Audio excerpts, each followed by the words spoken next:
Hello friends, welcome to Mithuntips. இன்னைக்கு நம்ம சேனல்ல ஒரு லஞ்ச் ரொட்டீன் வீடியோ தான் பார்க்க போறோங்க. இதுக்கு வந்து பாத்தீங்கன்னா seeragasamba அரிசியில செஞ்ச kuska தான் வந்து செஞ்சிருக்கேன். கூட வந்துட்டு சைடு டிஷ்க்கு தயிர் ரைத்தா மட்டும் தான் செஞ்சிருக்கேன்.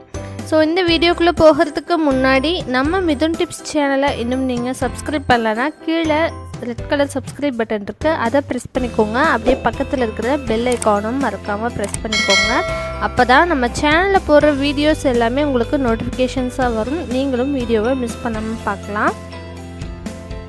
இது செய்கிறதுக்கு தேவையான பொருளெல்லாம் எடுத்து வச்சாச்சு. அடுத்து நம்ம குக்கிங் வந்து ஸ்டார்ட் பண்ணிடலாம். ஸோ ஒரு குக்கர் எடுத்துக்கோங்க.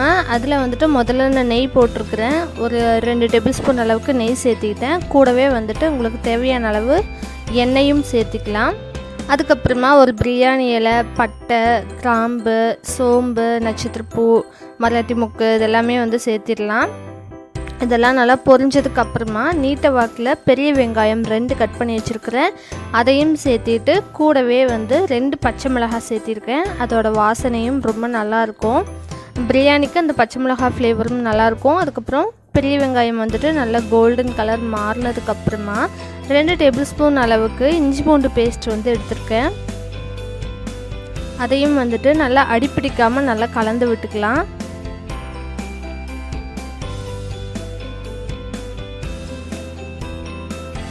நம்ம வேணும்னா இஞ்சி பூண்டு கூட ஒரு பீஸ் பட்டை இந்த மாதிரி போட்டு அரைச்சி சேர்க்கும்போது இன்னுமே வாசனை பார்த்திங்கன்னா சூப்பராக இருக்கும். ஸோ இந்த இஞ்சி பூண்டோட பச்சை வாசனையும் போனதுக்கு அப்புறமா நம்ம தக்காளி சேர்த்திக்கலாம். 2 தக்காளி மீடியம் சைஸ் வந்துட்டு பொடியாக நறுக்கியிருக்கிறேன். அதையும் வந்து இது கூட சேர்த்திக்கலாம்.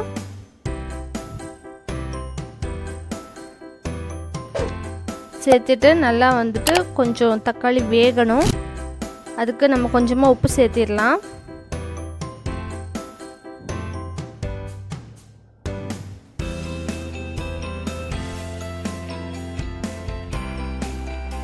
உப்பு சேர்த்துட்டு நல்லா வதக்கி விட்டுட்டு அதுக்கப்புறமா நம்ம ஒரு கைப்பிடி அளவுக்கு புதினா, அதுக்கப்புறம் ஒரு கைப்பிடி மல்லித்தலை, இது 2ஐயும் எடுத்து வச்சிடணும். நல்லா நீட்டாக க்ளீன் பண்ணிவிட்டு வாஷ் பண்ணிவிட்டு அதையும் இது கூட சேர்த்து நல்லா கிளறி விட்டுக்கலாம்.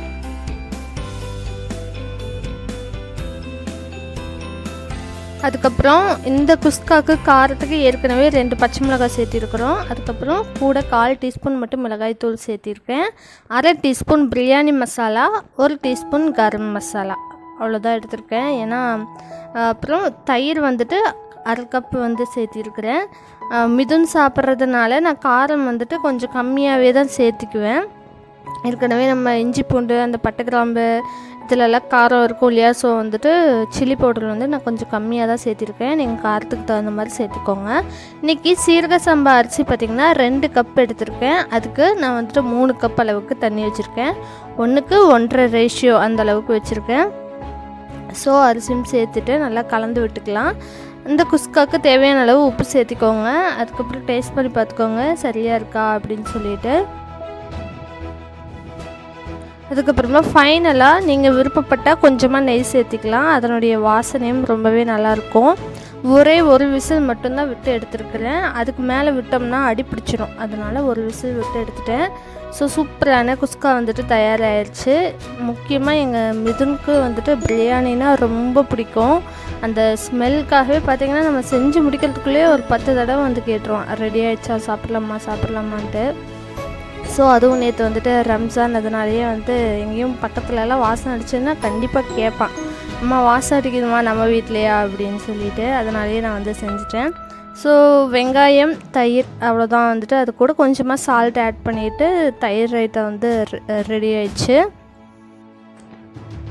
குஸ்கா எப்படா ரெடி ஆகும் அப்படின்னு சொல்லிட்டு மிதுன் ரொம்ப வெயிட் பண்ணிகிட்டே இருந்தான். ஸோ அவனுக்கு வந்துட்டு ஊட்டி விட்டுட்டு அடுத்தது நம்ம ஈஸியாக எப்படி புதினா பிளான்ட் வந்து நடலாம், அப்புறம் புதினாவை வந்துட்டு கெட்டு போகாமல் ஒரு 10 டேஸ்க்கு எப்படி ஸ்டோர் பண்ணலாங்கிறத பார்க்கலாம். இப்போது பார்த்திங்கன்னா நான் வாங்கிட்டு வரும்போதே கொஞ்சம் வாடி தான் இருந்துச்சு புதினா. ஸோ இப்போது ஃப்ரெஷ்ஷாக இருக்கிற லீவ்ஸ் மட்டுமே தனியாக ஒரு பிளேட்டில் எடுத்து வச்சுக்கலாம். அதை மட்டும் வந்து ஒரு ஏர்டைட் கண்டெய்னரில் போட்டு ஸ்டோர் பண்ணி வச்சிட்டோன்னா 10 நாள் ஆனாலும் கெடாது. இதை ஸ்டோர் பண்ணுறதுக்கு முன்னாடி நம்ம வாங்கிட்டு வந்த உடனே முதல்ல நல்லா வாஷ் பண்ணி எடுத்துகிட்டு கொஞ்சம் காய வச்சுட்டு அதுக்கப்புறமா இந்த மாதிரி இலைகளை மட்டும் நல்லா இருக்கிற இலைங்களை மட்டும் தனியாக எடுத்து வச்சுட்டு ஸ்டோர் பண்ணி வைக்கும்போது உங்களுக்கு அது அழுகி போகிறதுக்கான வாய்ப்பு இல்லாமல் இருக்கும். நம்ம இந்த காம்பு கூடவே வந்து ஸ்டோர் பண்ணும்போது சீக்கிரமாக பார்த்திங்கன்னா அழுகிடும். அதனால் இலைகளை மட்டும் தனியாக ஸ்டோர் பண்ணி வச்சுக்கலாம். இப்போ பார்த்திங்கன்னா நான் வேலை செய்கிறதுக்கே விடாமல் மிதுன் வந்துட்டு உள்ளே குறுக்கு மறுக்கு ஏதாவது ஒன்று செஞ்சுட்டே இருக்கான். நம்ம இந்த வேலைன்ட்டு இல்லை, குக்கிங்க்குன்ட்டு என்ன வேலைக்கு போனாலுமே உடனே உள்ளே பூந்துருவான். ஏதாவது ஒன்று செஞ்சுட்டே இருக்கணும் கூடவே அப்படின்ட்டு. இப்போ என்னை வந்துட்டு புதினா க்ளீன் பண்ண வேண்டாம், நானே க்ளீன் பண்ணுறேன்னு அவனே எடுத்துகிட்டு இருக்கான் பாருங்கள். பட் இதுவும் நல்லது தான். ஆனாலும் நம்மளை வந்து சுத்தமாகவே வேலை செய்ய விட மாட்டானா. அவன் செஞ்சிட்ருக்கும்போது பார்த்திங்கன்னா கூட நம்மளும் செய்கிறோன்னு சொன்னால் சண்டை கட்டுவான், வேண்டாம் நான் தான் க்ளீன் பண்ணுவேன் அப்படின்னு சொல்லி. பட் நீட்டாக தான் செய்வான் எந்த வேலை செஞ்சாலும்.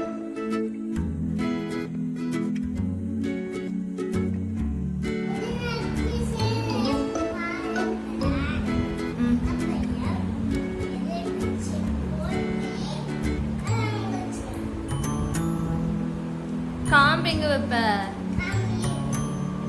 சரி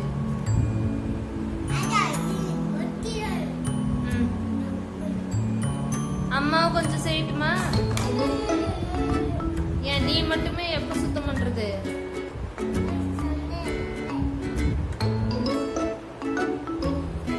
நல்லா இருக்க வாசம்.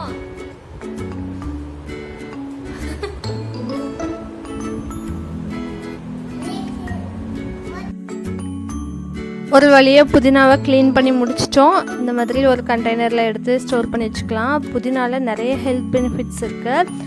முக்கியமாக நான் வந்துட்டு பியூட்டி டிப்ஸ் கூட இதில் போட்டிருக்கிறேன். புதினா வந்துட்டு ஐஸ் க்யூப்ஸ் வந்துட்டு எப்படி செய்யலாம், அது வந்து முக்கியமாக பிம்பிள் இருக்கிறவங்களுக்கு ரொம்பவே ஹெல்ப்ஃபுல்லாக இருக்கும்.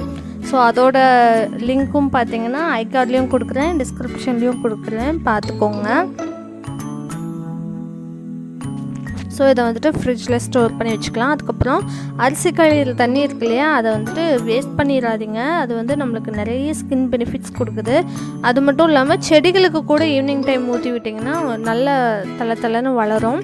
அப்புறம் ஃபேஸ்க்கு பார்த்திங்கன்னா மோஸ்ட்லி நான் வந்துட்டு ஃபேஸ் வாஷ் பண்ணிடுவேன். அப்படி இல்லைன்னா அதை வந்துட்டு ஐஸ் ட்ரேயில் ஊற்றி வச்சுருங்க. நைட் டைம் வந்துட்டு அதை வந்து ஐஸ் க்யூப்ஸ் வந்து ஒரு 4 எண்ணம் எடுத்து நம்ம ஃபேஸில் அப்ளை பண்ணும்போது நல்ல ஒரு க்ளோ கொடுக்கும். மார்னிங் பார்த்திங்கன்னா உங்களுக்கு ஆயிலெலாம் செக்ரிகேட் ஆகாமல் ரொம்ப நல்லாயிருக்கும் ஃபேஸே பார்த்திங்கன்னா.